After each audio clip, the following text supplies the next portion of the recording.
Salut les amis, c'est Olive Game pour une toute nouvelle vidéo. Alors aujourd'hui c'est le compte rendu du dimanche 31 mai, pardon, et avec un petit bonus achat, j'ai pu acheter pas un petit jeu, non, un gros jeu sur PlayStation 3 dans une petite boutique d'occasion à Rouen. Et je vais vous montrer ça en bonus. Donc on commence par les vides-greniers, donc avec un jeu GameCube, un- le monde de Nemo, voilà, tiré du film Pixar Disney, voilà. Donc c'est très rare que je vois des jeux GameCube sur un vide-grenier dans ma région. Peut-être vous pouvez en voir assez souvent, peut-être. Dites-moi en commentaire. Moi, c'est assez rare. Du coup, pour 1 euro, je l'ai pris. Il n'est pas complet, il manque la notice. Du coup, voilà. Par contre, assez déçu parce que la maniabilité vous incarnez Nemo, la maniabilité du Nemo est vraiment, on peut le dire, pitoyable. Très mauvaise maniabilité. Bon, voilà, tant pis. En plus, c'est pas un Disney que j'affectionne tout particulièrement, mais bon, c'est toujours un jeu de GameCube en plus, j'en ai pas beaucoup, donc voilà, ça rentre dans ma collection. Ensuite, des jeux PS1, pareil, donc c'est pas souvent que je vois en boîtier assez correct, on va dire non fissuré, des jeux PS1, donc j'en ai pris 3 pour 1 euro chacun, donc 3 euros dans ce lot. Avec un Hadibou et l'ombre verte, donc un petit jeu éducatif pour les 4-7 ans, comme j'ai deux filles qui ont entre 4 et 7 ans, ça tombe bien. Donc un petit jeu assez simple pour les plus jeunes, voilà. Je l'ai pris surtout pour mes filles. Voilà. Donc ça vous apprend pas mal de trucs sur ce qu'il faut faire dans la rue, des mini-jeux. Il est assez sympathique et pas trop mal fait, ce petit Hadibou. Ensuite, c'est un jeu que je ne connaissais pas du tout, qui est dans les premiers jeux sortis sur la PlayStation, un petit Descent, donc un jeu en 3D, où vous êtes dans un vaisseau et vous tirez sur tout ce qui bouge. Donc il est complet. Je vais vous l'ouvrir. Voilà. Par contre, il a très mal vieilli. Le CD, bon, bah, il y a le gros truc jaune d'un ancien magasin qui n'existe plus. C'est bien dommage. Voilà. Je sais pas si je pourrais l'enlever, je vais même pas m'amuser à l'enlever. Donc voilà, le petit Descent. J'en dirai pas plus. Ouais, graphiquement, il a très mal vieilli. Ça fait mal aux yeux, on va dire. Et comme c'est Roland Garros, je me suis pris un petit Sampras Extreme Tennis. Donc un jeu, pareil, un des premiers jeux de tennis sortir sur la PlayStation 1 avec comme star Pete Sampras qui est à la retraite. J'affectionne pas tout particulièrement le tennis, mais celui-là il est plutôt bien fait, donc on peut jouer à deux joueurs, c'est pas mal. Voilà. Il a graphiquement un peu vieilli, mais bon, pas trop encore. Voilà. Il y a pas mal de coups d'ailleurs. Donc 3 euros, c'est 3 petits jeux PlayStation 1. Ensuite, on va passer à un lot Wii. Le lot Wii, donc 2 euros le jeu, 3 jeux, 6 euros le lot. Donc un petit jeu de boxe Ready to Rumble Révolution, donc un jeu de boxe basé principalement sur l'humour. On voit rien que la gueule des joueurs, ça fait rire un peu.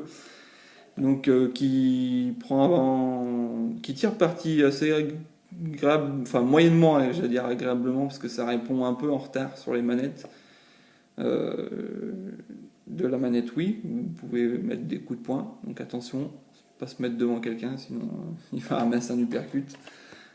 Donc il est complet, voilà. Un petit Ready to Rumble, donc c'est le troisième volume, ça par Atari, le troisième volume du jeu. Voilà. Dommage qu'il est un peu en retard en répondant, il y a du retard sur le répondant de la minute. Dommage, il a été super bien. Ensuite, un petit Survival Horror. Donc, il y a eu quelques petits Survival Horror sur la Wii. Il n'y a pas eu que des jeux assez colorés, on va dire, entre guillemets. Il y a quand même eu du Survival Horror, donc Calling. Donc là, par contre, par Hudson, j'ai testé, je suis assez déçu graphiquement. C'est un peu bien en deçà de la Wii. Graphiquement, c'est bien pauvre.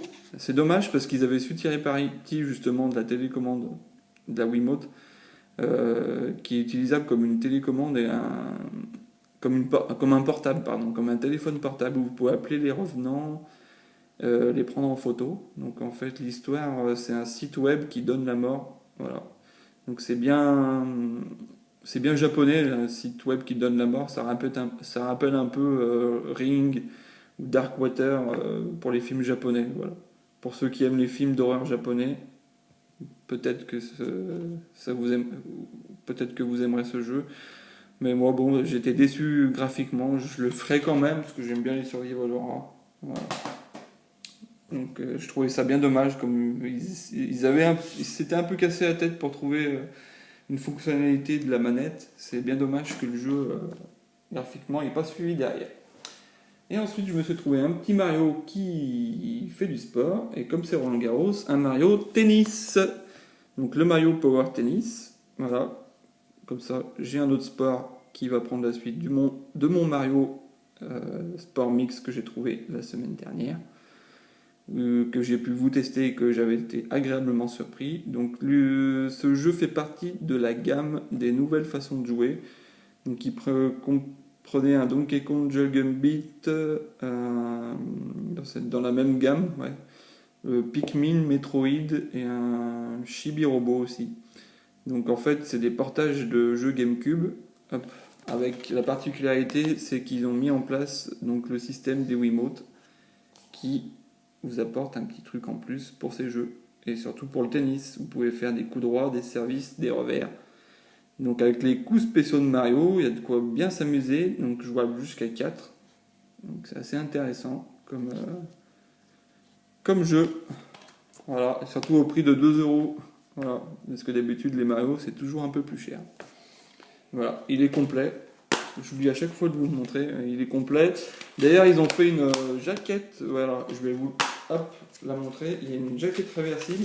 Par contre, la jaquette réversible, elle est dégueulasse. Et voilà, parce qu'ils ont mis un gros bandeau bleu. Découvrez notre sélection de jeux Nintendo GameCube. Voilà. Ils auraient pu faire une deuxième jaquette, mais un peu plus jolie. C'est ce qu'ils ont fait sur DS. Voilà. Sur certains Mario, mais là, non.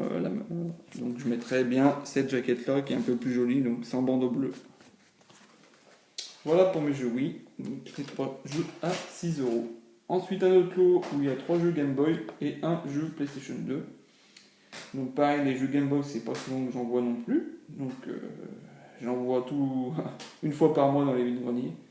Donc quand il y en a et qui sont pas trop abîmés, je les prends même sans boîte. Parce qu'en boîte, on voit pas du tout de jeu. Moi, je vois pas du tout de jeu Game Boy en boîte. Donc, et en plus, dans les 3 jeux de Game Boy que j'ai trouvé, il y a du bon. Donc, un petit Spider-Man sur Game Boy Color où donc, vous incarnez Spider-Man dans un jeu de plateforme assez sympathique, bien fait, je trouve. Ensuite, un Gex, donc pas le tampon Gex de Spontex, blague pourrie, désolé. Donc le Gex, donc vous incarnez le petit lézard, le petit gecko, dans un jeu de plateforme, voilà, qui est pareil, qui est coloré et très sympathique. Les jeux de plateforme sur Game Boy, c'est rarement mauvais. Ensuite, j'ai un dernier jeu Game Boy, un petit DuckTales. Donc je suis assez content de l'avoir trouvé parce que ça sur la NES, c'est un jeu que j'avais fait quand j'étais plus jeune.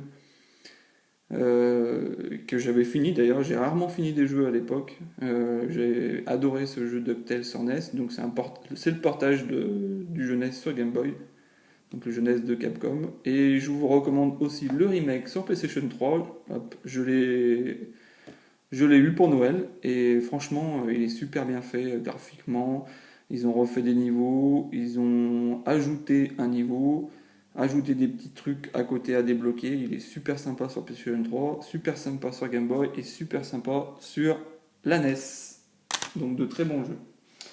Et enfin dans ce lot, un jeu PlayStation 2, le Tomb Raider Anniversary, qui est aussi un remake. Donc décidément on est dans les remakes. Du jeu sorti en 96 sur PlayStation 1, donc du premier Tomb Raider.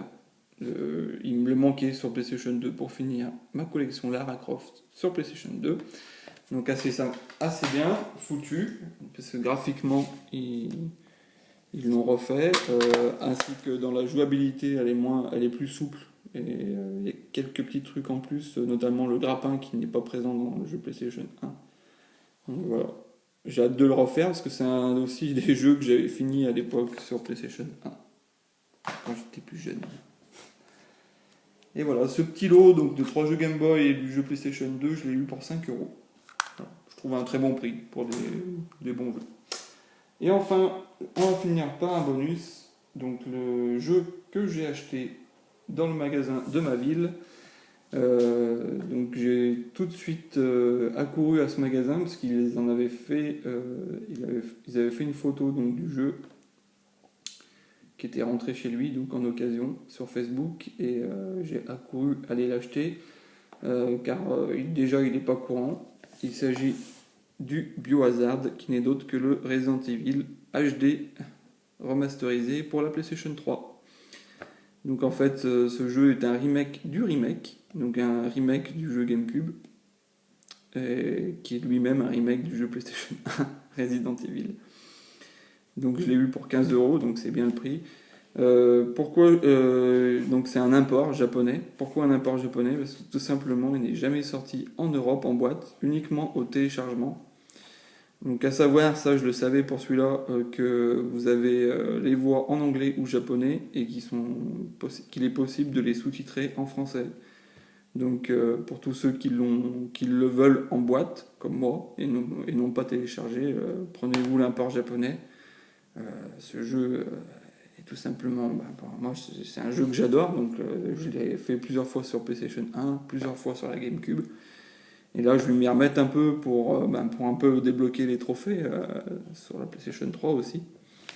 Donc, je suis très content de l'avoir trouvé. À savoir qu'il vendait aussi, donc pour 10 euros de plus, je pouvais avoir l'import japonais de la compile comprenant Code Veronica et Resident Evil 4. Je ne l'ai pas pris parce que celui-là, il n'est pas sous-titré en français. Donc, c'est pour ça que je ne l'ai pas pris. Voilà, je l'ai laissé, même si pour 25 euros le tout, ça faisait un prix assez intéressant. Parce que pour un Biohazard, voilà, j'ai foncé. Allez vite le chercher avant que quelqu'un ne le prenne. Voilà. Dites-moi si c'est un prix intéressant pour ce jeu-là. Un jeu excellent. Donc 15 euros. Voilà, je vous dis à la prochaine et jouez bien. Salut!